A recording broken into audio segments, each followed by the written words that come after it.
आप सब लोगों को, मीडिया के तमाम साथियों को बहुत बहुत धन्यवाद, बहुत शुक्रिया। पिछले 10-12 दिनों से आप लोगों के साथ उठना बैठना, बातें करना और आपका सहयोग जो मिला, इसके लिए आप सब लोगों का बहुत शुक्रिया और तमाम पूर्णिया वासियों का भी बहुत शुक्रिया। और जिस तरह से पूर्णिया के लोगों ने तानाशाह को हटाने के लिए जो अपना मन बनाया है, महागठबंधन को जिताने का जो फैसला लिया है, मैंने देखा है पिछले 10 दिनों में घूम करके कि पूर्णिया के लोग काफ़ी समझदार हैं और काफ़ी चीज़ों को समझ करके सब लोगों ने ये फैसला ले लिया है कि महागठबंधन के उम्मीदवार जो बीमा भारती जी हैं, उनको हम लोग वोट देकर जिताएंगे और तमाम चीज़ों को अभी भूल करके संविधान बचाने की तरफ हम लोग आज चल रहे हैं। क्योंकि संविधान बचाना है, लोकतंत्र बचाना है, क्योंकि अगर संविधान नहीं बचा तो कुछ नहीं बचेगा। आज जिस तरह से देश के जो हालात हैं, चाहे आप मणिपुर का मामला ले लीजिए, चाहे आप यूपी का देख लीजिए, चाहे आप आसाम का देख लीजिए, किस तरह से जुल्म ज्यादतियां हो रही हैं, तानाशाही चल रही है।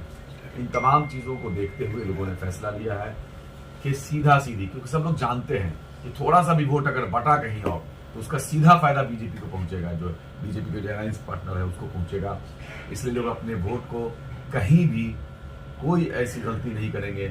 मैं पूर्णिया वालों से, पूर्णिया लोकसभा के तमाम लोगों से और खासतौर से सीमांचल में जहाँ भी उम्मीदवार हैं हमारे महागठबंधन के, चाहे जावेद साहब हों, चाहे यहाँ कटिहार में तारिक अनवर साहब हैं, चाहे भागलपुर में हमारे अजीत शर्मा जी हैं, तमाम लोगों से मैं अपील करता हूँ, गुजारिश करता हूँ कि आप अपने वोट को अपने मुस्तकबिल के लिए, अपने बच्चों के मुस्तकबिल के लिए करें। आप ऐसी कोई गलती न करें। लोग, भाजपा के लोग माइनॉरिटी के बस्ती में घूम घूम के ये बोल रहे हैं कि फलनवा को वोट दो, चाहे आपका वोट बट जाए। आप जान लो, देश में 88 सीट ऐसी है जहां संगठन तय करता है कि कौन एमपी होगा। उसमें से 68 सीट भाजपा जीती हुई है पिछली बार 2019 में, सिर्फ इसी चाल को करते हुए, एक साजिश को करते हुए कि माइनॉरिटी के वोट को बंटवा दो और बीच से निकल जाओ। तो इस बार लोग समझ रहे हैं, क्योंकि देश भर के लोगों ने महागठबंधन बना के, इंडिया अलायंस बना करके भाजपा के इस तानाशाही सरकार को उखाड़ फेंकने का जो निर्णय लिया है, उसके साथ देश की जनता खड़ी है। इसकी मिसाल ये है कि फर्स्ट फेज का जो चुनाव हुआ है उसमें भाजपा का सुपड़ा साफ हो गया है। इसी वजह से देख रहे हैं आप कि भारत के जो प्रधानमंत्री है, एक प्रधानमंत्री की तरह नहीं बल्कि आरएसएस के कार्यकर्ता की तरह वो बोल रहे हैं। उनकी भाषा वैसे ही बोल रही है। देश के गृह मंत्री का भी भाषा वैसे ही है। भाजपा के तमाम लोगों की भाषा जो गिर गई है, उसकी बुनियादी वजह यह है कि भाजपा को पहले फेज का जो फीडबैक आया है बहुत ही खराब आया है।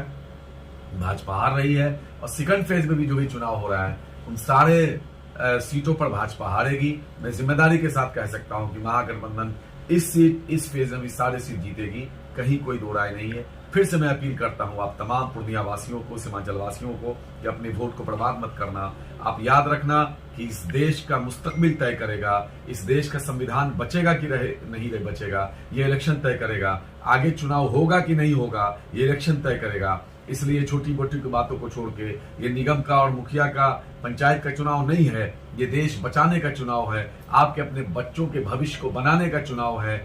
और इन तमाम चीजों को देखते हुए आप बड़ा मेहरबानी अपने एक एक वोट को महागठबंधन के उम्मीदवार को दें। पूर्णिया में जो हमारे ये बीमा भारती जो हमारी बहन है, लालटेन छाप है, वो 2 नंबर बटन है, उसको दबाकर उसको जिताएं। मैं यही अपील आपसे करता हूँ। बहुत बहुत शुक्रिया। अच्छा बताए, सीमांचल में जो है माहौल कहा जा रहा है, पूर्णिया में खास तौर पर कि 3 धुरों में बटा हुआ, तो क्या जमीनी राजनीति क्या देखें? ये कहीं सीधी लड़ाई है, सीधी लड़ाई है, कहीं कोई लड़ाई सीधी। तानाशाह के खिलाफ अगर इस देश में कोई खड़ा है, भाजपा के बिसेले दांत को तोड़ने का मादा किसी में है तो वो सिर्फ लालू यादव, तेजस्वी यादव जी में है। तानाशाह के खिलाफ जो इंडिया गठबंधन खड़ा है, राहुल गांधी, तेजस्वी यादव, लालू जी, इन तमाम लोग मिल करके और तमाम हमारे वाम दल के लोग हों, मुकेश सहनी जी हों, तमाम लोगों ने मिल करके जो इस गठबंधन को बनाया, तमाम मिलकर तानाशाह को उखाड़ के फेंक रहे हैं। ये सिर्फ यहाँ की आवाम लड़ रही है। इसलिए आवाम की मदद से आप देखिए, एक हेलीकॉप्टर पर तेजस्वी जी अकेले लड़ रहे हैं। पूरा का पूरा भाजपा जो है एकदम समझिए कि 40-40 हेलीकॉप्टर लेके उड़ रही है। आप समझिए उस एक नौजवान का कि किस मोर्चे पर वो लड़ रहे हैं। तो कहीं कोई लड़ाई नहीं, सीधी लड़ाई भाजपा से है। थोड़ा सा वोट इधर उधर भी गया तो उसका सीधा फायदा भाजपा को पहुंचेगा। हो रहा है जिसमें आप कैंपेन के दरमियान में लोगों से जब बातचीत कर रहे हैं, पप्पू यादव के खिलाफ आपने कुछ कहा है आपसे? नहीं, मैंने किसी के खिलाफ कुछ नहीं कहा है। मैं अभी भी अपने उस बात पे कायम हूं कि पप्पू यादव जी के खिलाफ मैंने कुछ भी ऐसी बात नहीं कही।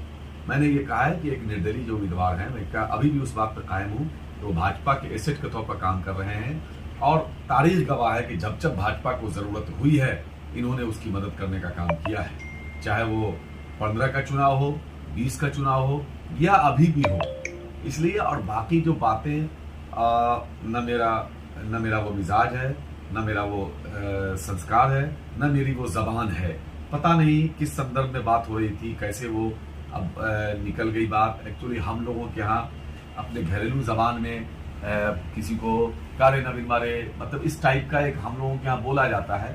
वो निकल गई बातें, लेकिन मेरा वो मिजाज नहीं है, मेरी वो जबान नहीं है।